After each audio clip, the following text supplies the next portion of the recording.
I'm JMS in the writer's room. Yeah, we gotta have a thing for Jason Ironheart to become. That's it. What? JMS, that's it. You said it. You said it. What are you talking about? He has to become something. Yeah. No, yeah, you're right. Put it down. Oh, we're recording tomorrow? Cut to, I have become. Yeah, how fucking funny would that line be if then Sinclair was like, become what? I will see you in a million years. He's like, no, wait. Become what? Oh, okay. All right. I guess we're not. Okay. Bye-bye. The Babylon Project was our last, best hope for peace. A self-contained world 5 miles long, located in neutral territory. A place of commerce and diplomacy for 250,000 humans and aliens. A shining beacon in space, all alone in the night. It was the dawn of the third age of mankind, the year the Great War came upon us all. This is the story of the last of the Babylon stations. The year is 2259. The name of the place is Babylon 5.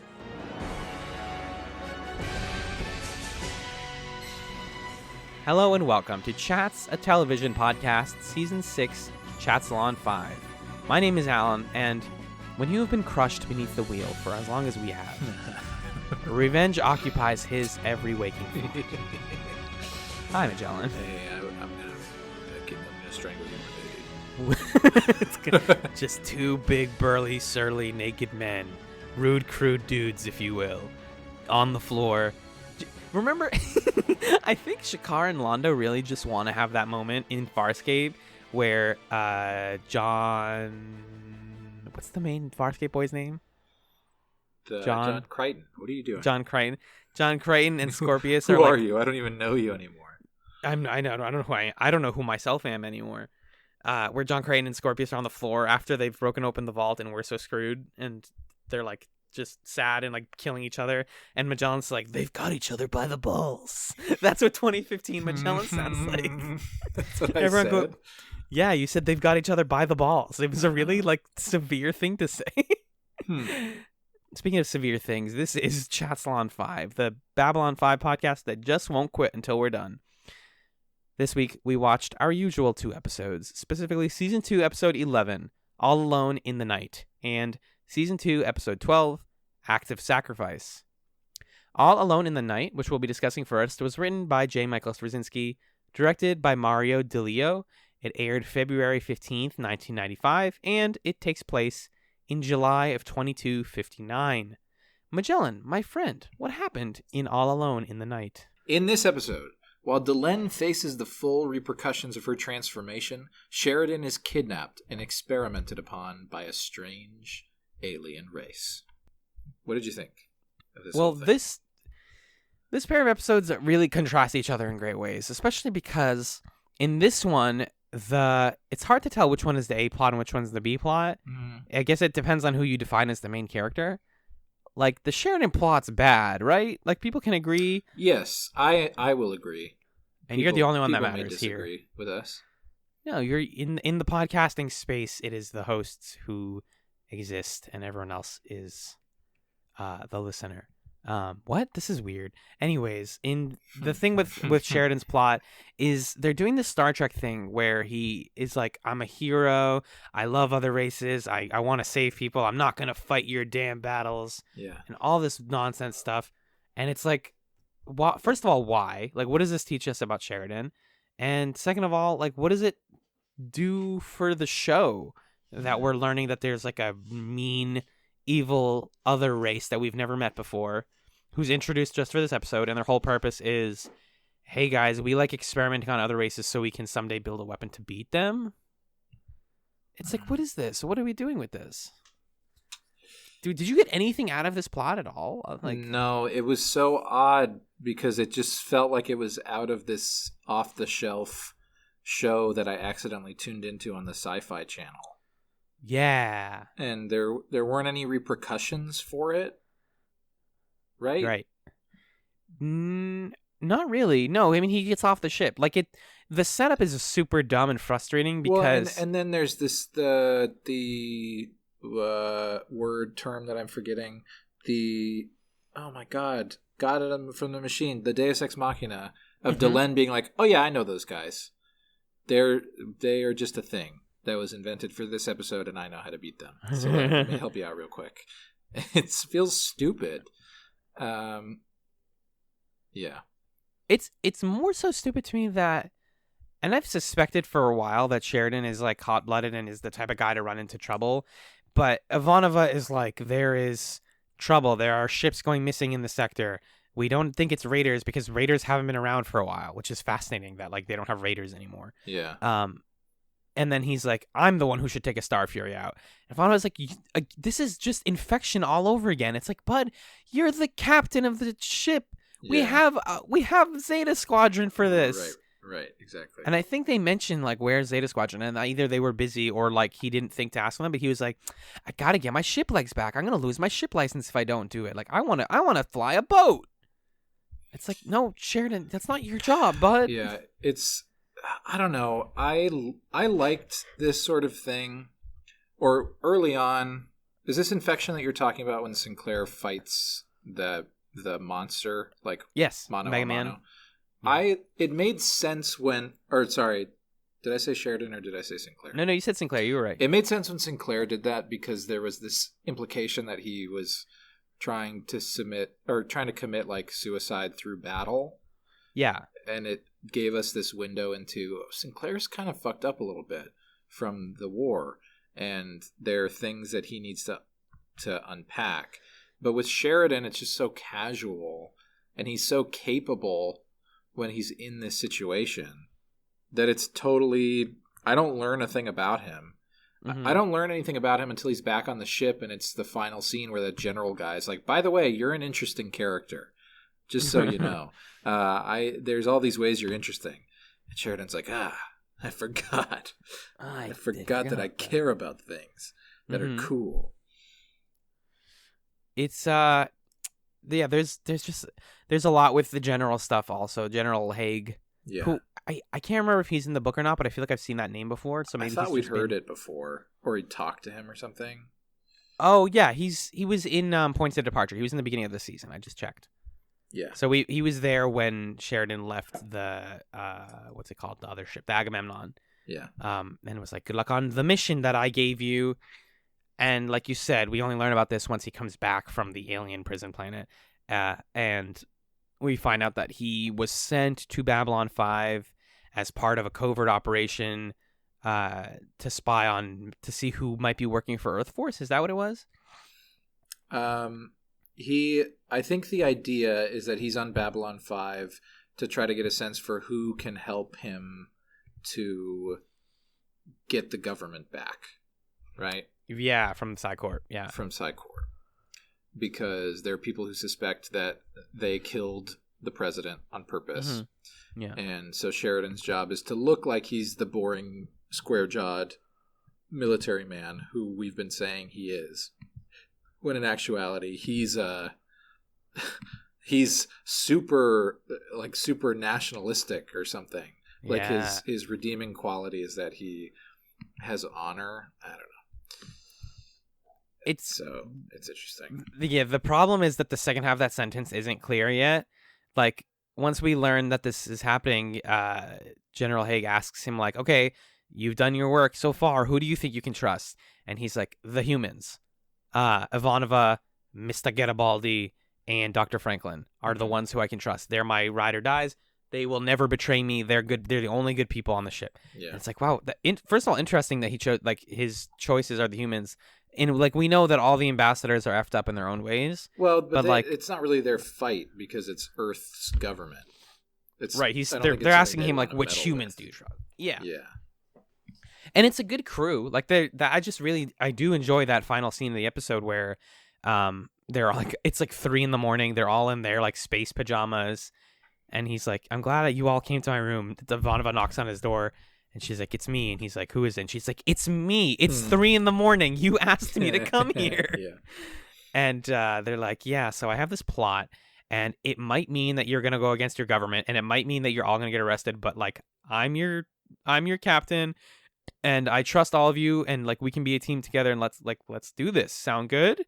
And everybody's into it. Garibaldi's into it. Ivanova's into it. Franklin's like, sure. Why not? I don't know. That scene sort of felt a little flat to me because all he really said was, hey, there's some weird stuff going on. Are you in? And they're like, yeah. Yes. Yeah, I think so.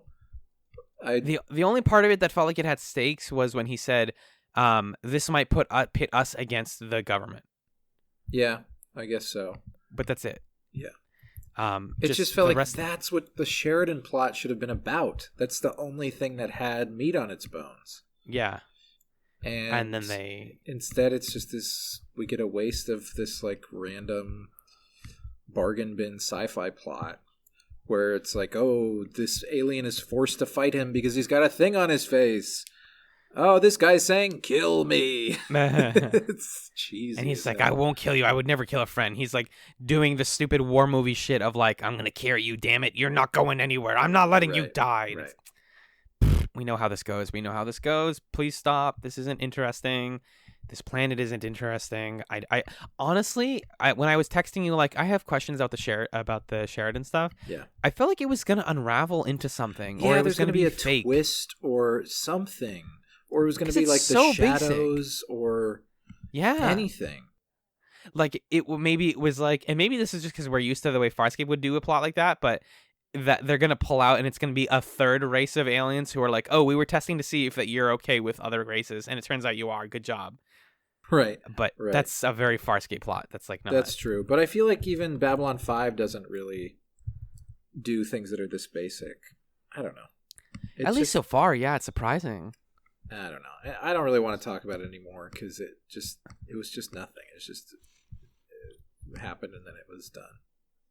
Yeah, he does have this dream though, which like this is a show. Yeah. Like so many space dramas where dreams are extremely important. Probably. Things I remember about the dream. Everybody has birds on their shoulders. Yep. Ivanova's got a bird. Garibaldi's got a bird. Franklin's got a bird. And they're all like, why do they just like say vague, mysterious stuff to him? Pretty much. I'm sure there's phrases that will matter to us later. Oh yeah. Did you just drop a cartoon can? Yeah. Nice. But as of right now, I think because we have no context for them, it's sort of like Sinclair saying, keep close to the Vorlon and watch out for shadows or whatever. Yes, it's just exactly. kind of empty things that... What does this mean right now? Yeah. And I don't know. I have a little more faith in Babylon 5 that those things are intentional instead of other shows where I would kind of just write those off as the writers, they're going to like build back to making that make sense and they don't have a plan for it yet. Yeah. You know? But I trust that Babylon 5 has a plan. Oh, it has to at this point. There's been so many threads built up that they're not going to pull a like late season Lost and not try to respond to some of those or address them in some way. Yeah. He sees Kosh in his dream, and Kosh is like, you've always been here. You've always been this person. You are the hand, which I just read as like maybe he's the hand in Londo's dream. Like maybe the dreams are connected. That's interesting. It could be something to that. Like maybe he will be Londo's reckoning. Who truly knows? Yeah, that's something to watch out for. And then it's kind of a silly moment where he sees Kosh in the hallway later, and Kosh is like, by the way, I was in your dream. Right. I'm saying the thing from your dream. The thing from the dream. Ooh, spooky. I will take any Kosh stuff I can get, man. I love the man, and I continuously think, do I want like Kosh stuff, or do I want him to forever be this like dumb enigma toilet man who never says anything meaningful until like 3 seasons down the line? Who knows? Maybe. But for now, he's still just that character. And that's kind of all there is to the Sheridan plot. Coincidentally, getting back to my original point that like this is one of those episodes where the subplot is way better. Yeah. Delenn goes on this beautiful adventure. Oh my god. Yeah, let's talk about that. Sheridan, I'm done. You're dismissed. Sheridan, you're canceled. He's not canceled. He's just still boring. He's just on hiatus. Yeah, he's on hiatus. That's a good way to put it. So you know who's not on hiatus is Delenn and Lanier. Former Satai Delenn and Lanier Jones, attaché to the ambassador of the Minbari.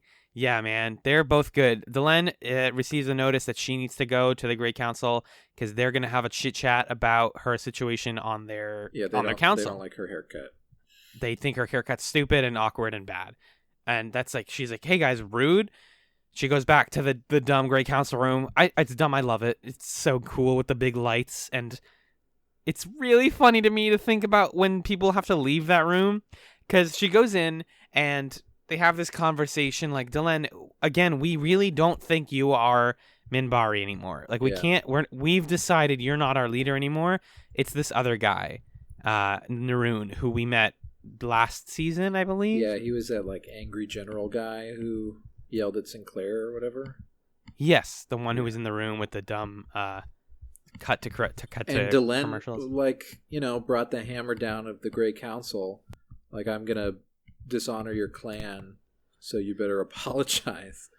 Oh, how the tables have turned. And now he's the leader of the Great Council. Yeah. Or he's on the council, the Great Council, and he's taking her position, and she's like, wait, 1, 2, 3, hold on a second, that math doesn't add up. We have 3 castes here in the Minbari Society.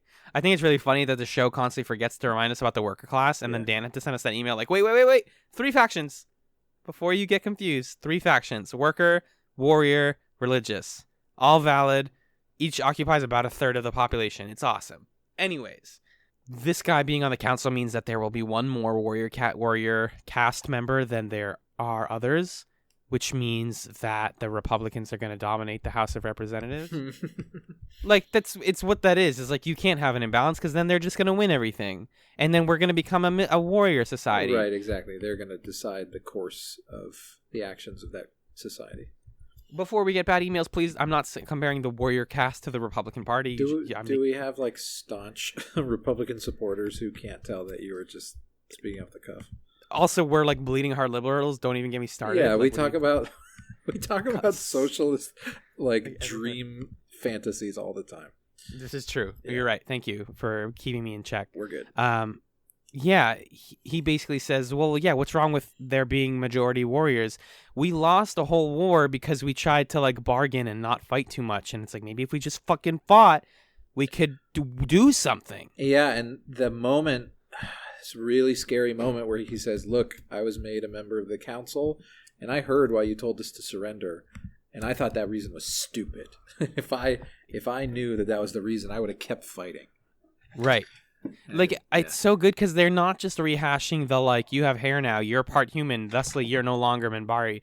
It's like, yeah, that, and also we want to change the policies of Minbari society away from what you've been doing. Yeah, and there's a tragedy to this being how it unfolds because Delenn is taking this action as a way of trying to pursue peace. And to her, it makes complete sense. This is going to bring our races together. We are going to prevent that sort of war from happening again. And by taking this action, she is alienating herself from her position of power and actually making it more likely that there's going to be conflict as a result. Exactly. Like this attempt at peace is not going to help anyone in a meaningful way. Yeah, and there's a sadness to that is just so magnetic, you know? Right, yeah. Yeah. And it is coupled with... So first of all, I was saying the comedy of the Great Council Room is everyone else is like, you're off the council, Delenn's canceled, you have no more power. And she's like, can I at least stay on Babylon 5? Like, that's all I want in life is to keep studying humans. And they're like, fine, no one's going to take your data anymore, but like, fine, do it. Yeah, like none of us want that job anyway, so...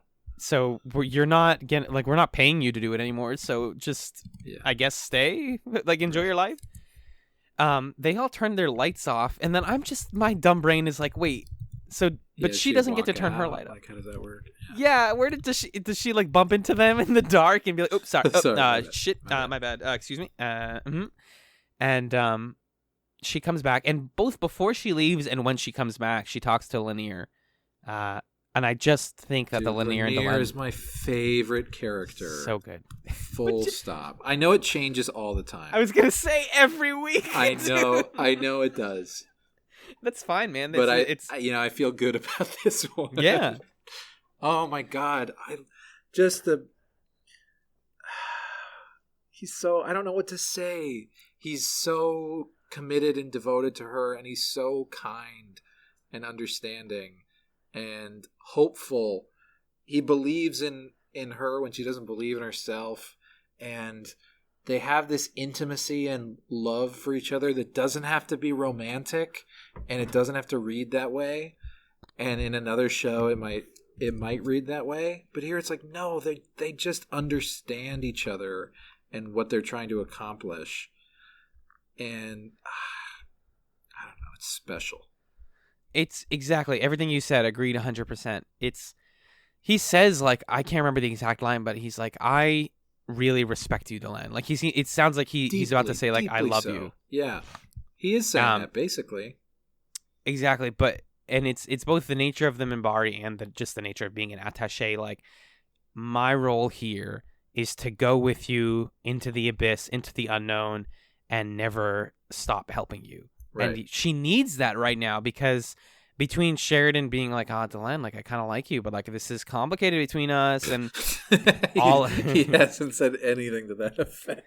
I don't know if I want to introduce you to my parents. It's revisionist history, this whole show. No, but just she's dealing with being part human now, and being kicked out of her whole society, and questioning her own purpose and motive. Like, she's always been a very self-conscious person, and it's really great to see somebody else support her and be like, yes, Delenn, like, what you're doing is worthwhile, and I'm here with you till the very, very end, to the last moment. There's a lot of good lines. She's like, but Lanier, like, you might die. She says, like, if I go there and then get kicked off, you have no reason to stay with me anymore. You can just go and live a life and go back to Minbar if you want. And he refuses to. Like, he's just like, no, I like working with you. Come what may, Delenn, I will not leave you as long as I'm alive. Yeah. I'm the guy crying again. I'm that dad crying. She says youth is both foolish and vulnerable, and it's like, God, Babylon 5, especially its ambassadors, have such an interesting relationship to age and their, like, distance from their, like, younger years. Mm-hmm. But then they see these, like, wide-eyed youths working for them and devoting themselves to them, and they kind of, like, they're, like, questioning themselves. Yeah, it's cool that the show draws that out of its characters in that way. Yeah. It's not like youth is stupid. They're great people. Our kids are great. The kids are all right, etc. I mean, that stuff's just really good. Yeah, it's amazing performances both from Bill Mumy and the actress who plays Delenn, who's obviously named Mira Furlan. Yes. Yeah. Well done. Well done across the board. I have some stray notes for this episode, though. That does cover most of our main plot stuff. Yeah, well, I think you wanted to talk a little bit about... Oh, yeah. Just, like, the roles. Before we were recording, we were talking about how each attaché on the show is kind of showing a different angle on what it means to support someone or to follow them, to be devoted to someone and their cause. Mm-hmm. And I think that's something to note. We kind of were contrasting, like, how Veer treats Londo, Lanier treats Delenn, and Toth treats Jakar. Right. Because we see little moments in each of these episodes. Part of the Veer stuff, I think, is in this episode where Londo is in his room and like, questioning stuff, and Veer just continues, as we've seen this season, to doubt and tell Londo, like, you screwed up. Like, you're full of shit. Yeah. You're full of shit. You did a terrible thing. You can back out whenever you want, and you're choosing not to. And I'm still going to follow you through with this horribleness. And I'm not going to let go, even though I know you're wrong. And I'll do everything in my power to guide you to the right path. And that is one relationship. And then you have, like we said, Lanier and Delenn. And he says, come what may, I will serve you. No matter what, you're right. You're good. And she needs that. And the important thing is, like, each of these attaché relationships is important and good and healthy. Yeah. It's just that some of them are taken to an extreme that can be less healthy. And then lesser so, but still important, we have Natoth, who comes back in the second episode as Jakar is trying to wrangle the Narn on Babylon 5, and just kind of without questioning tells him about the plot to kill a bunch of Centauri. And then when he is like literally beating them up to get them to listen to him, she just joins in and she's like, yeah, I'll punch him, I'll knock him out. And it's framed as this very triumphant moment of like, yeah, this is like like putting the hand down. Mm-hmm. And she's just willing to just do that with him and not tell him he's wrong or question him. Yeah. And that one was a little bit of a bummer for me. We will talk about that in the second episode. But like watching Jakar slip into violence as a means of peacekeeping is pretty frustrating, I think. It's troublesome, yeah. Yeah. But the attaches serve such an important role on Babylon 5 because left to their own devices, I feel like these ambassadors would just kill each other in like a minute. Right, yeah. Between the captain. They would like accidentally kill or undo themselves. Right. Yeah. Between the captain and everybody else. And like the captain and their attaches, the ambassadors are kept in check and kept doing their job. Right, exactly. Well, there you go. That's the first episode. Should we take it to the email zone to read those? Huh? Did you know? Do we not want to talk about Ramirez? Ramirez. Who is that? Okay, so the thing that happens when Sheridan ends up on the planet is him and this guy, Lieutenant Ramirez, who makes a bet with Dr. Franklin, guaranteeing that he's going to die. He says, Dr. Franklin, I'll bet you 30 credits that the Dodgers win the World Series. And it's like, wait, why? First, oh my God, why are the Dodgers? Why is there a World Series in 2259? Why are there Dodgers? They're going against the Martians. This is all silly. Why is Dr. Franklin a baseball betting nerd who's like too passionate? This is dumb. Why do all of his lines sound like they were written by a character from Dennis the Menace? I don't know. It's just not good. Why are we talking about this, dude? Why? I mostly wanted to talk about it from the angle of Franklin, and okay. I mean, the honestly, I think the scene where Ramirez dies is kind of sad, or the scene where he knows that he's going to die because he's on the ship. Sheridan gets to live out this plot where he fights on a jail planet. Ramirez gets sent to a dimension that's full of radiation, and within like 30 seconds of being there, the computer is like, "You've died. You are gonna die of radiation poisoning." And he's like, "Wait, but when?" And they're like, "No, it is gonna happen. Like, you're not gonna get out of it." And so he gets out. He leaves. And then is in medbay, and then Franklin gives him morphine, which is a fake drug, and is like, wow, that guy's going to die. And then he dies. And it's like another example of Babylon 5 being like, yeah, man, war sucks. And that's it. That's all it is. Yeah, that's it. War. We know war sucks. You don't need to tell us. We at this lived point, it. I just have a sensor for when a show is inventing a character for the purpose of killing them. Mm-hmm. And so I can't. It's to the point where subconsciously my brain's like, don't know. His name is Ramirez. Like he's being invented for someone to be like, Ramirez. No, not Ramirez. Yep, just check him off onto the endless list of owned soldiers. He's just a red shirt, and it's so obvious that he is. Minute one. That I just couldn't care. What was I going to ask you? Oh, so we do have emails though. Yeah, let's do it. Let's read those. Pivot. We got 2 this week. We have a short one from Danny and a long one from Dan. Which one do you want to read? I want to read the one that's longer. Longer Malari. Longer Malari. Sorry. Ew. I don't want to think of a longer Malari at all. Okay. It's just Londo with a long neck. It's not like gross or sexual at all. He just has a big neck. Huge neck, yeah. It's pretty long. All right, this first email comes to us from our buddy Dan. What's up, Dan? What's up, Dan? Concerning the episodes we talked about last week, The Coming of Shadows and Gropos. Dan says, in the scene with the Emperor and Kosh, I found myself wondering, can Kosh see the future? And if so, why does the Centauri Emperor know that Vorlons have such a power? Or it could be that Vorlons have good common sense. How else was it going to go? In fire is ominous as far as answers go, but it's also that uniquely Vorlon brand of vague. Yeah, it did seem like it was just a thing that he knew that Vorlons knew stuff. I didn't really question that, but that is curious. Yeah, definitely. Yeah, Sinclair's Rangers have been secretly around for months. They've been background characters in various shots. Whoa! Here in season 2, without the show ever drawing attention to them. Arguably, that could have been Rangers talking to the Emperor at the beginning of the episode, because it was 2 humans and a Minbari, who you don't normally see hanging out together for no reason. Couple things. One, I love that Dan could also be lying to us, and they weren't in the background, and I would never doubt that. But also, every time we get an email like that, I always go like, okay, next episode, I'm definitely going to pay attention to the background characters and like try and make note of them, and I never see anything interesting. Yeah. But that's cool. Yeah, that is really cool. Let's see. While their names were never used in this episode, the actors playing the Emperor and the Prime Minister were played by Turin Bey and Malachi Throne, respectively.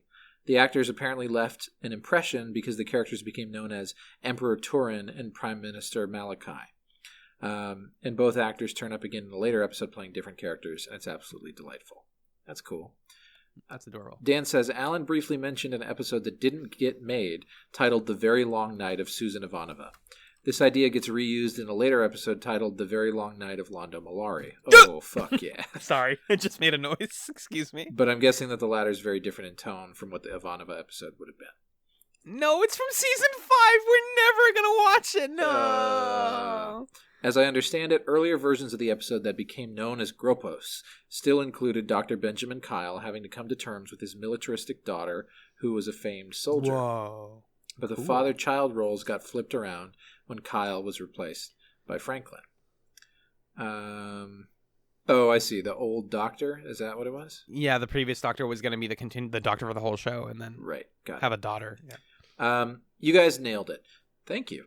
The episode was a checklist of every soldier stereotype. The hard case sergeant, the grizzled veteran, the new recruit, the tough female, etc. And it's weird how often in the episode they actually said, we're going to die, especially Dodger. Yet it still manages to feel like a bummer when they actually do die. It's hard to say how much martial training that Delenn may have, but she was in an unusual position with the human soldiers, and she's a high-ranking religious official. It would be weird if, say, a Catholic cardinal fought off a group of Marines. It would probably make people question the teaching methods of both the seminary and of current military training. Very true. My thing with that, sorry, I have to interrupt you in paragraphs. Go for it. Is because I was saying, like, why doesn't Delenn defend herself? And yeah, she's the space pope, and yeah, she's an ambassador. But like you said, how weird would it be if a cardinal fought with like kung fu? The answer is it wouldn't be weird. That'd be sick. Next question. Yeah, good point. Let's see. I loved all of the Dodger Garibaldi stuff, mostly because it finally made Garibaldi put his money where his mouth is. He talks like a horny dude, but when he arrives in Pound Town, population 2, he implodes like the rest of us.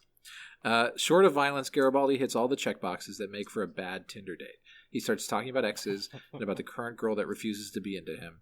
And he's awkward and weird and indecisive, and Dodger basically backs him into a corner. To her credit, she does take no for an answer. Yeah, it felt very real, which I think was what was good about that scene. There's also a weird little side note in this episode where General Franklin says that he served with Garibaldi's dad. Yeah, we didn't mention that. Whose name was, oh my God. Alfredo, thank you. But then he takes a cut at Garibaldi by basically saying that Garibaldi's dad was awesome, but that the acorn apparently fell way far from the tree. It's just this odd little insult that gets tossed in there, I guess to help characterize the general. At the end there, you guys asked the silly question of who's Keffer going to talk to now? The answer to that is obvious. Remember, despite him being a random pilot, it's a common thing for him to eat his meals with the command staff. I'm sure he'll have plenty to talk about with his best buddies Ivanova, or Sheridan, or Franklin, or Garibaldi. I'm surprised that since he's such a great guy, that he also doesn't eat meals with all of the various ambassadors. And that's from Dan. Thank you, Dan. Wonderful. Thanks, Dan. Yeah. First of all, the Keffer stuff's hilarious. Forever. Team Keffer all the way, baby. Oh, dude. Not Team Keffer. Not funny. I reject it. Yeah. I mean, yes, funny, but no thank you. And also listener Olivia and I have started a DM where we're talking about Babylon 5 and other stuff because we both are in like the same internet fandoms, and she like did not pick up on the Daffy Duck thing being behind the whole scene of Garibaldi with Dodger. And then when I was like, hey, notice the thing in the back, and she's like, oh my God. So funny having people realize that this, like, some set designer had to know. They know that there's a dumb Daffy Duck poster in the back of Garibaldi behind his bed. Yeah. And it's super funny. It's always going to be funny. Yeah. Just like this podcast. Next email comes in from Boom. Danny. Boom. You didn't expect it. 2019, the year we get cocky. Arrogance, it'll kill us. Londo Malari really sorry, style. Guys. I'm really sorry. I'm sorry. I love you, and we're terrible. Sorry. This email is subject line Garibaldi. So much on yes. Like it. Yes. All emails from now on must be subject Garibaldi. If you want your comment read on chat. Yeah. That's the only thing we're going to read from now on. No, bummer. Wow, no more emails. Weird. He says, "Hello, hope you are doing well. Thanks. You too, bro. We made it. Or not, bro. Maybe. Watching the show, one thing I always notice is that Jerry Doyle isn't acting. He is Garibaldi, and Garibaldi is him. For example, between season 1 and season 2, he was told not to change his hairstyle, and he did. He wound up doing this every season of the show. Nice. Therefore, Garibaldi has a different haircut every season just to piss off a producer. If that's not Garibaldi, then I don't know what is." Awesome. Fantastic. That's awesome. Good, Danny. Thank you. I can't believe Garibaldi in season 2 becomes the good one. Like, what? How did the show get here? I love change, but also, fuck out of here. And we're going to fuck right out of here to be right back after a brief musical break to discuss Acts of Sacrifice. Bow.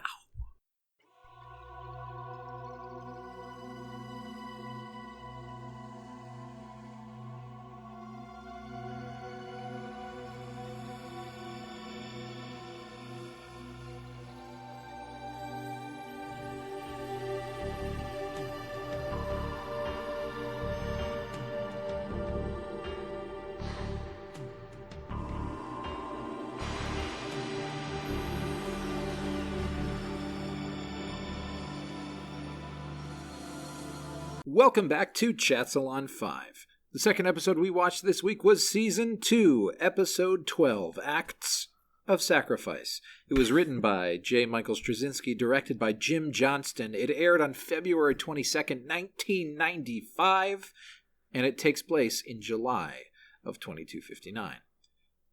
Alan, what happened in Acts of Sacrifice? Oh, my John, thank you for asking. I'm so glad you asked, because I think that in this episode, the escalating Narn Centauri War begins to have strong repercussions for Babylon 5. And meanwhile, a diplomatic dilemma with the Lumati spells trouble for our girl Ivanova. Shush. Stop with that. Was Bill Clinton president on February of 1995? Yeah. What was in the top 5 hits, do you think, in the United States? Coming at you at number 5, the theme song from Friends. Coming at you at number 4, Fast Car by Tracy Chapman.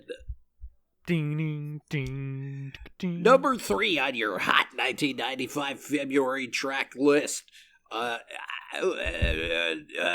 Take a Bow, My Banana. Take a Bow by Madonna. Number 4, coming a few years early, It Wasn't Me. Oh, no, sorry. Number 2, I went backwards in the list and forwards in time. It Wasn't Me by Shaggy. It wasn't me. Na, na, na, na, na, na. And number 1, of course, as always, is the classic Ave Maria.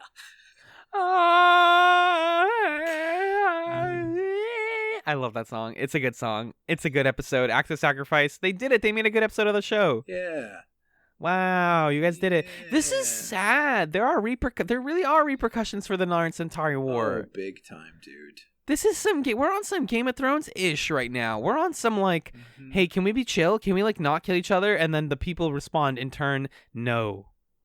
No, we cannot not kill each other. We must kill each other. It's bleak. It is certainly bleak. Jakar's like, hey, United States, can we invade Israel? Can you guys help us? We're Palestine. Can you invade Israel? And they're like, I don't know. I have to ask my supervisor. And it sucks. I don't mean to make a really serious political comparison, but it's kind of there.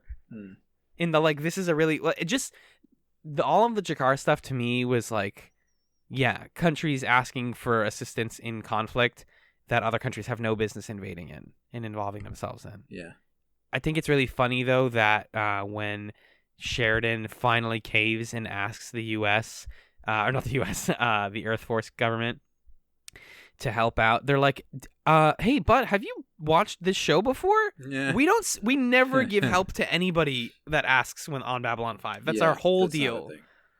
We come on a view screen and then an umpteenth white dude is like, we don't have the funds to do that, so you're gonna have to freaking figure it out. Good luck, guys. Bye." Click. Right. When has a senator ever been like, "Oh yeah, we'll do the thing that is good for you"? Is it ever gonna happen on Babylon 5? No, will they ask? Never, no, right? Never, for sure. For sure, it won't. For sure, it will not. Yeah. Jakar just walking around and asking all these different people to help out and then getting declined left and right is real. It's just so sad. Like, yeah, because we keep saying like, oh, we want to see Jakar, and what I'm realizing is like, the Jakar that makes me happy is the one who's in control, and the one who has people by the throat and has control and has power over others and it has them in his thrall and is very dominating. And what we're seeing in this arc is Jakar coming to terms with the fact that he's never had that control. Yeah. Both over his own people and over anyone on Babylon 5. Right. Like, just because you're tough and you have a good strong arm doesn't mean your people like you.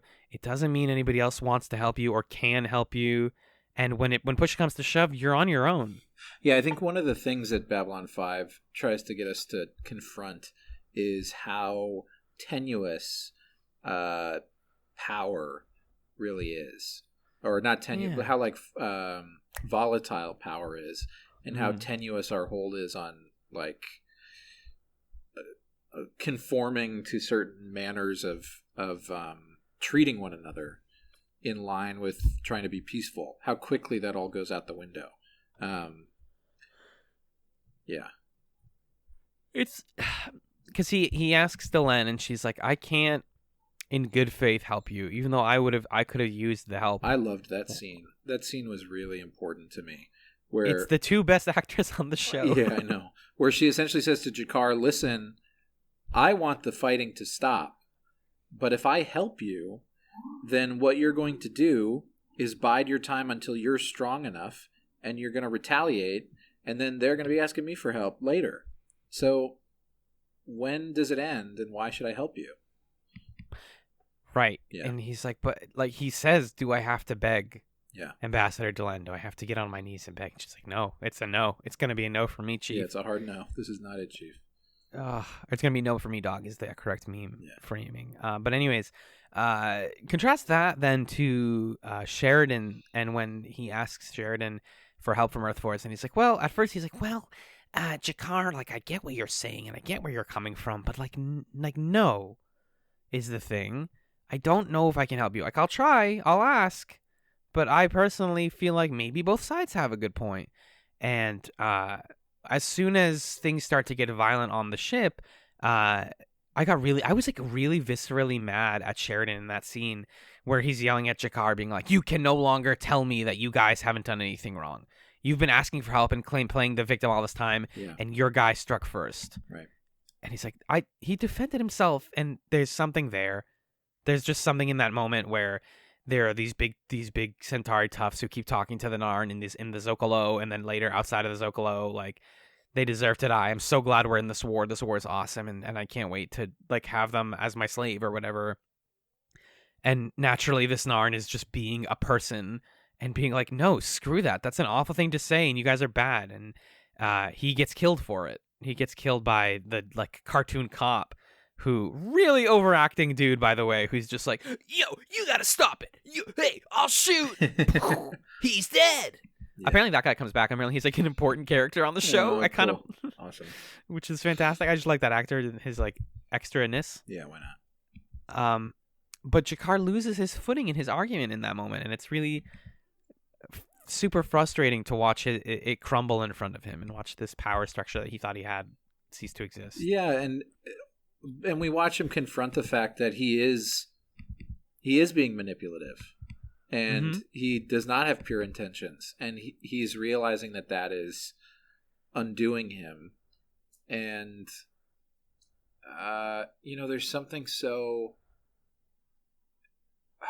It's just, he's such an impressive actor. That moment at the very end of the episode where they agree to offer aid. Oh my God. Where Sheridan and Delen's in there, right? Yeah. And they're like, okay, we'll help. And he leaves, and he, in the hall outside, he starts to laugh and maybe cry also. Yeah, and it's the laugh cry, exactly. You just so deeply understand that what's going through his brain is, I got what I wanted, and I'm going to be able to fuck them over. Oh, but when does it end? And I'm part of the problem. Oh, but if I don't do this, then my people will die. Oh, it's just, yeah. Ugh. It's a whole lot of Jakar's like hard realizations coming to a head in that moment, because what they tell him is like, he's asking for aid, he's asking for any sort of help, and after the Earth government tells Sheridan like, we're not offering aid to them because we can't take a side right now. We might take one eventually, but we're not ready to take a side. Yeah. And if we do, we'll probably take the Centauri side. Sheridan and Delenn realize that they can disguise. I think it's like disguise a civilian ship and like provide aid and get the civilians out and evacuate them or something. Yeah. It's basically like it's like a bandage to solve a gaping wound. Like, oh, this'll help some people. This'll get some people to safety. But also we can't tell anybody about this, because as soon as we do, the Centauri will know and they'll think we're on your side. So you can't tell anyone. They can't tell anyone. It's completely hush hush. And he's like, oh, so I don't have a bargaining chip then. Like, my whole reason for asking for help wasn't just that I need help, but it's because I need a bargaining chip to help me fight this war. Yeah. As Delenn says, I need things to then retaliate with. And so he realizes that even though he got what he wanted, civilians are going to be helped and they will reduce the number of deaths on this planet. He has nothing different than he had at the beginning of the episode. Right, he's still fucked. 100%. Yeah. And he just cracks in outside of the room. And like, if this is one of those moments where when I was thinking about how we're going to talk about this, I was like in my head dreaming that we're someday doing a live podcast, and I'm looking out at the audience and I'm saying, whom among us has not stood outside of a meeting room and been told news that we didn't want to hear and cried outside, but like cried about it and fought it back and given into it, and yeah. And like gone through all 5 cycles of bargaining and acceptance and anger, like in 2 seconds, like, and then composed yourself and continued to put on a face. Like, super relatable. Very good stuff from Katsulas here. And this isn't even the whole episode. Like, it's astonishing that we have all this great stuff. Again, all of these scenes of sort of like low level on the ground, bigotry back and forth between the Narn and the Centauri, between the stuff we mentioned on the Zocalo and the security killing one of the Narn. The younger Narn are really riled up. And at one point, one of the other ambassadors is like, Jakar, the first step to you getting what you want is you rounding up your own people and telling them to work together and stop chill being... the fuck out and not kill people. Right. Don't kill people so that you have a case, because as soon as you kill people, you are no longer a victim. If you can stay a victim, you can get what you want. And he's like, all right, that's valid and fair. Let's go to them. Let's talk to them. Hey guys, it's me, Boss Jakar. Can we be chill? Can we like not kill anybody for like the next couple of days and just not stir up anything? And they're like, that's fine. I get what you're saying. I hear you. Cool. Bye, Jakar. Hey, what's the Centauri that was beating us up earlier? Shanked, stabbed. Time to set an example. 5 minutes later, one of them's buying a sword from a guy in the down below, and they're like murdering Centauri. And it's like, and they're like ready to kill all of them on the ship and just take over the ship. And it's like, Jakar has nothing. He said nothing he said got through to them at all. They didn't care. And it's this really frustrating moment, because I like to think that there is optimism at the end of the road of peace and pacifism, and maybe we can talk our way through our problems. I think often in life that works, but we're seeing here that like he did that and it didn't work, and people like made a face and said, yeah, for sure, I'll do what you said, and then didn't. And go ahead. Well, it comes back to, ultimately, Babylon 5, very simply put, is a show that answers the question, why can't we have nice things? Yeah. And what this scene is, or really the Narn side of this episode, what it's saying is the reason we can't have nice things is because people cling to pride, and they cling to a need to like put their honor before their lives. Mm-hmm. In the moment where split second after Jakar says, okay, so we're gonna step back and maybe let some people walk over us for the sake of saving people's lives, they say, no, we're not going to do that. We're in fact going to take over. Yeah. And it's sad, and what makes it more sad is that this has to have a conclusion. So Jakar hears from Natoth, who apparently is back. We haven't seen her in weeks, but she's around. Yeah. I know, like, the actor switch made things complicated with bringing that character back, but I love the attachés. And she comes back, and she immediately, like, tells Jakar, like, hey, they are they killed a Centauri, and they're going to kill more. And he's like, oh, great. Okay, so they didn't listen. Don't tell anyone. I'll take care of this. Yeah. And she comes with him, and they go into presumably the down below, and they find the Narn that are doing this. He finds the one that's leading in. He grabs him by the throat and says, you're not doing this anymore. You went against my orders. You're trying to start shit. You're the reason we're at war, basically. This is your fault. Yeah. Guy gets mad. They have this like kind of corny fight where they like go cat style and like pull out their like hands like we're gonna circle each other and fight. Yeah. And then they pull out knives and attack each other. And it's just really messy and sad watching Jakar like resort to violence to solve problems. Yeah. This is part of the reason that he's crying at the end of the episode, is that in order to save his people, what he had to do is hurt his people, sell out their pride, and kind of make himself look weak, and beat up his own people, and essentially force them to say like you need to be trampled upon in order to survive. Yeah, like maybe there's a greater point about like how the Narn as a society have just always been such aggressors that the tragedy is that the only way to cure aggression is with more aggression. And like maybe it's this endless loop of like, if we're always born like this, then how do we fix this? How do we untrain ourselves? Yeah, like how do you break the cycle of violence? Exactly. Because another big question the show asks. It seems like Jakar's only options are turn the violence outward or inward. And there isn't an option that energy needs to go somewhere. Yeah. It's very frustrating, very sad. Especially the fact that Natoth just helps and is the attaché like we were talking about earlier, who just says, yeah, you're good. Yeah. I'll fight with you. Right. And it's kind of portrayed as this like cool scene where they're like, all right, hell yeah, time to kick ass. And just Babylon 5 making me sad. Continuing to make me sad with the complete mirror image, the left and the right hand of Babylon 5, Jakar and Londo Mollari. Yeah. Londo Mollari, another a brilliant side plot this week. Nothing happens in Londo's plot, technically. Right. Similar to the episode where Veer's cousin came on the ship and Londo talked about how his shoes, he doesn't have the dancing shoes scene. Yeah.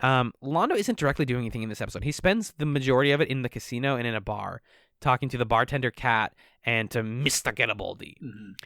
And the man is just broken now. Like he's now at the point in his arc where he's saying what we all know, which is the dude just wants a friend. The dude just wants somebody to tell him he's doing something right or wrong and just someone to talk to. Right. He's very quickly realizing that the rewards that he will gain from pursuing ambition are nothing compared to enjoying his life. Exactly. Yeah. And not only that, but the sort of like vices and pleasures that he was previously able to enjoy are now locked out to him by the actions that he's taken in conflict. Like it's honestly like he's trying to divorce himself from his own conflict. Yeah. Because he's in the casino and he's like, Garibaldi, like, hey, what's up, bud? Here's this bag of money for all the times that you helped me out on the thing. Let's go gamble, man. Like, you and me. Come on, bud. And Garibaldi's like, dude, like, you started a war. I'm scared of you. Yeah. That moment where Garibaldi says, it seems like people are afraid of me. And Garibaldi says, yeah, maybe we are. Right. Londo's like, wait, what? Afraid of? Oh, that thing that the only reason I was able to do it is by dissociating. I remember that I caused that. Yeah, I remember that I murdered all these people. Right. Every time they have a like ambassador meeting now about the Narn Centauri conflict, Londo sends somebody else or doesn't. He's never attended it since then. We've never seen him be in the same room with Jakar since this. Yeah. They'll be like, what does Londo think? And then Londo was like, in this episode, the ensuing conflict is this colony that the Centauri attacked or was going to attack before it was defended by a ship, and it turned out it had civilians on it. Yeah. And he doesn't come to the meeting where they discuss this. He just says, tell them, like, we thought it had weapons. It didn't have civilians. And Jakar's like, wait, no, what? Like, bring him here and have him say that. Yeah. To send somebody else, like, a message is to detach yourself from your own conflict. And then to do that and try to go back to being, like, our favorite wacky, gambling, like, silly man. You cannot have both of those things, man. Yeah, you can't put the cat back. What's the phrase? You can't put the genie back in the bottle. Yeah, Yeah, exactly. And it's really sad because Garibaldi and him have been like brothers for the whole show, both very like sad boys for different reasons. They're tragedy pals. It's heartbreaking in that moment where Londo says, essentially, like, it's good to have a friend even for a little while. And Garibaldi's right. like, yeah, they both recognize that their friendship is doomed and it's already ending, if not irrevocably different than what it once was. And they're like, yeah, I guess it's nice to kind of hang for the sake of hanging. Yeah, that's the quote that I think I sent you, Yeah. which was, I'm going to drop it here. That was my good friend, Mr. Garibaldi. It's good to have friends, is it not?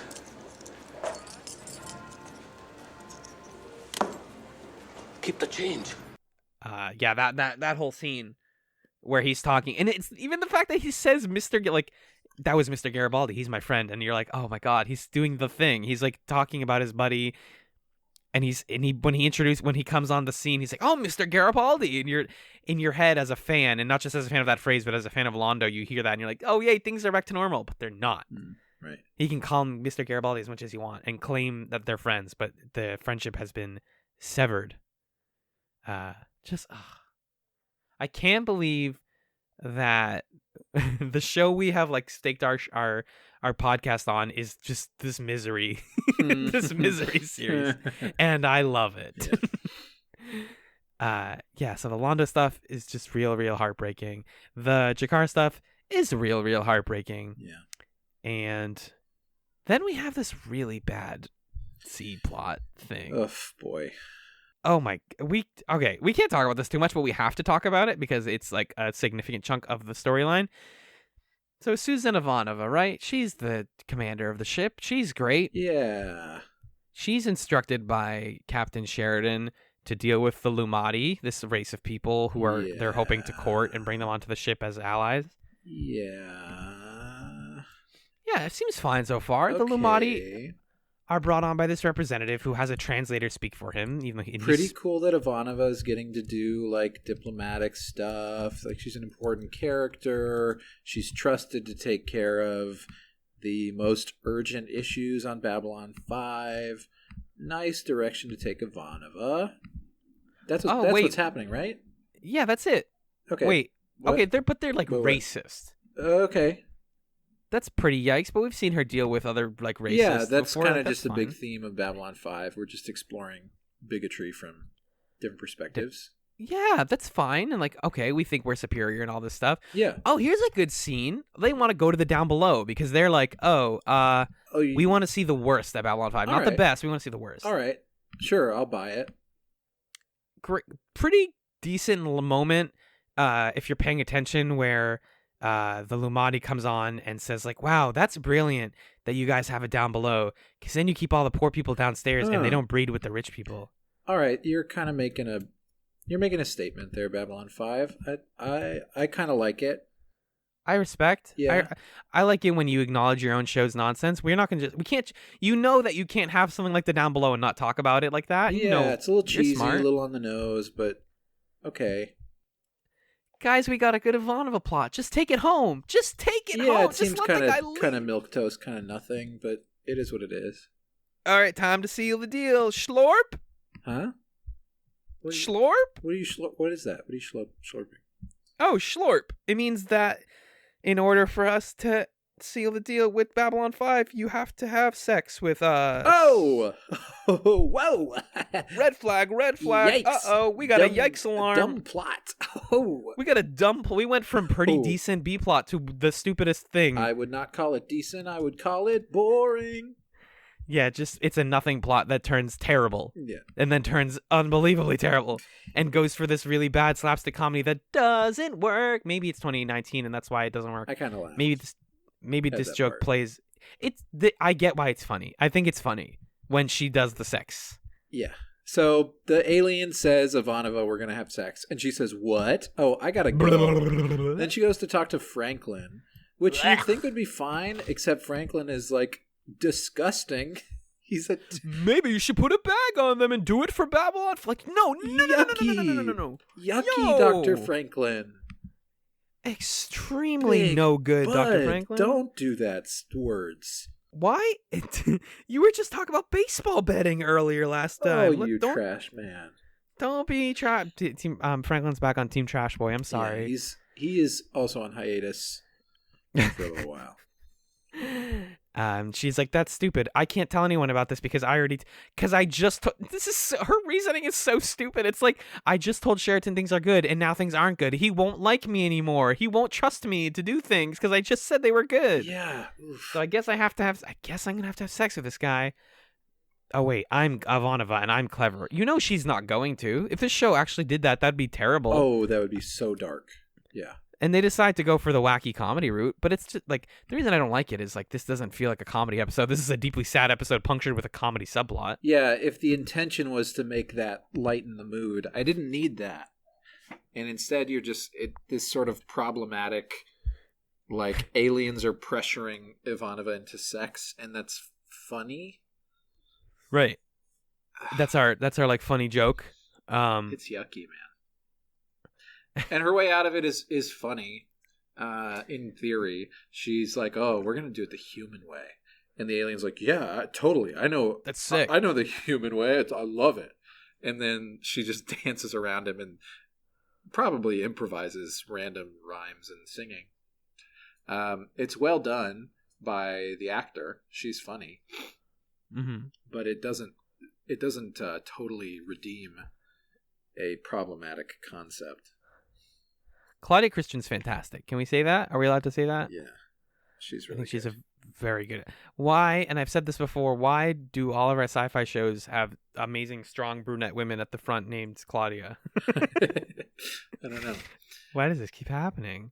But yeah, she I she don't does a little know. funny dance. I'm around him. conflicted. I'm a little conflicted about it because it clearly maintains Ivanova's agency and it gives her a way of being in control of the situation and getting what she wants and not having to compromise or be subjected to awful space patriarchy.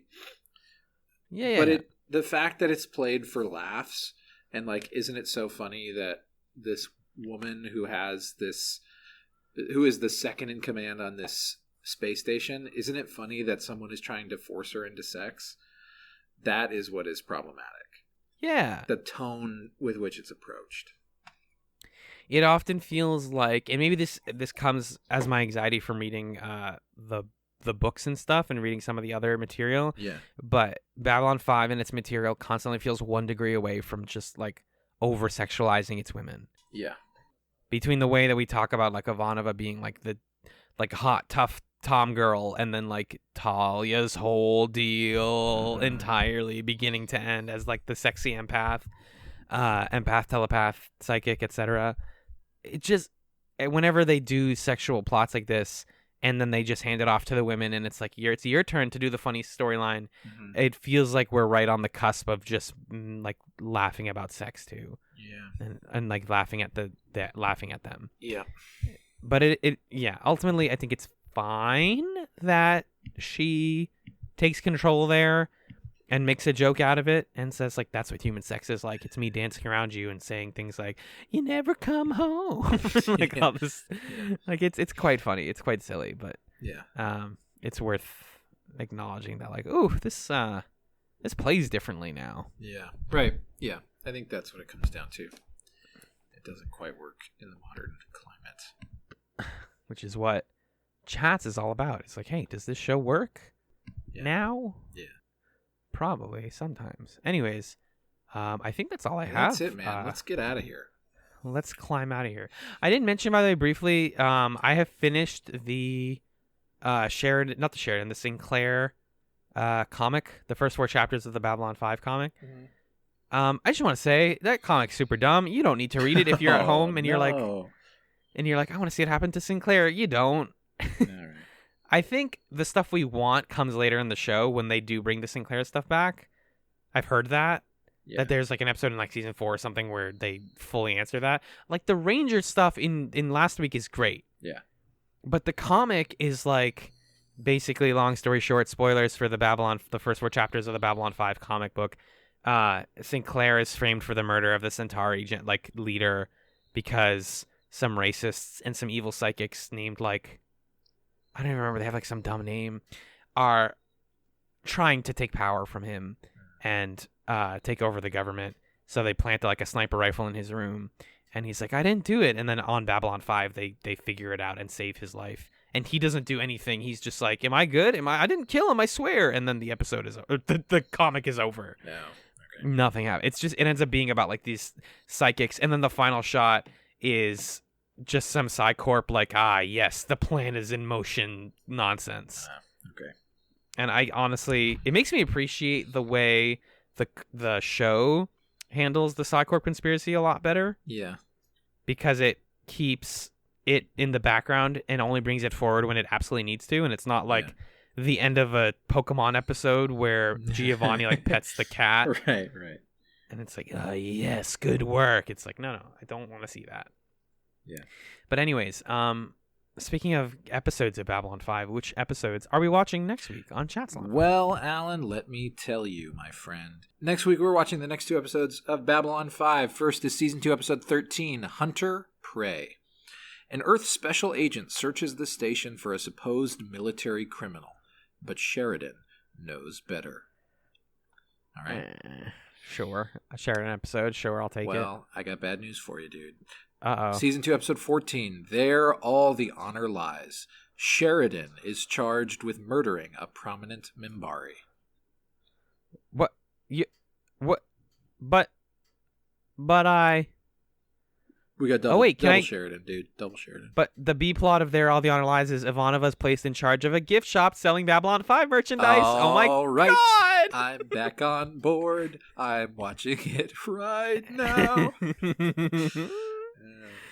Thank you. Okay, great. That's awesome. Yeah. Sometimes I check the wiki summary just to be like, is there anything to look forward to? Yeah. Well, we'll look forward to that. Cool. God bless. Let's get out of here, dude. Let's do our end of show stuff.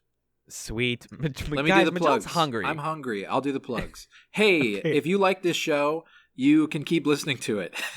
And you can subscribe in your app of choice. You can go to iTunes and give us a review because that's nice. You can share it with your friends and say, hey, check out this show. Sure, you have to do homework, but isn't homework nice sometimes? It makes you feel like you accomplished something.